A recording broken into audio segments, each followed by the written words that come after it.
how does traveling in an RV make a difference in terms of traveling with your firearm? Do you want to start that one out? No, I'll tell you. We have about 10 different RV questions. I'll give y'all some shout outs. And it's going to depend. So we're going back to, how is your vehicle being used at the time, right? Because an RV it's not a straightforward answer. Mm-hmm. Now we're going to follow, when we're using it like a car, like a transportation vehicle, it's going to be treated like a transportation vehicle, generally. Oh, absolutely. When you are in motion, that RV is your car, right? Not necessarily your home for not just firearms, all sorts of purposes under the law. And so for all those rules that we've spoken about thus far, I mean, those are the laws that are going to apply. Do they have constitutional carry, or do they have some form of, you can carry a loaded concealed firearm without a license or permit? Do they have reciprocity with your state? And if they do, could you carry in accordance with their state law? So assuming that you're either qualified under their state's law or they share reciprocity, well, then you could carry according to that state law. But then we have this kind of extra, kind of hiccup. And I understand the instinct, because we have castle doctrine.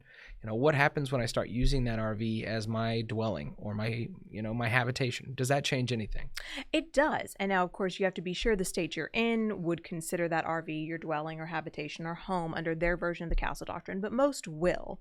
And so at that point, I mean, because there are lots of states, I mean, sure, we've got lots like Texas that would say, both your occupied dwelling and your occupied vehicle, and then sometimes even your occupied business, are your castles for these purposes.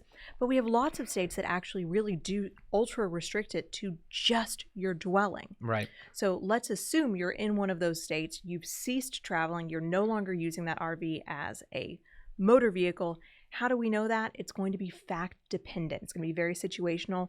Things like, are you, stopping for the night? Is it, evening time? Are you clearly stopped for the night? Are you hooked up to, what you need to be hooked up for your RV to stay overnight? Are you, are you clearly, your actions manifesting the intent that you are now using this as a dwelling rather than as a vehicle? And if the answer is yes, and particularly you're in one of those states that says your occupied vehicle isn't your castle, then you should get those castle doctrine perks should someone try to forcefully and unlawfully enter or commit a forcible felony or whatever the state's law says your castle doctrine qualification is, right there, which is great.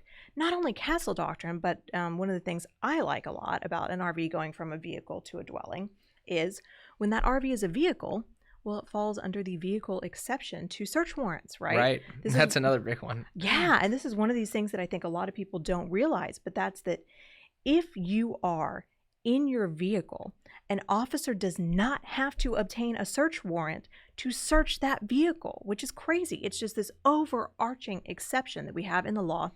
As long as the officer can articulate probable cause as to why he needs to search that vehicle for evidence of a crime, right, then we get to search the vehicle without a warrant. Whereas if that RV is stopped, if you're hooked up, if it's obviously your home, right, we have a higher expectation of privacy.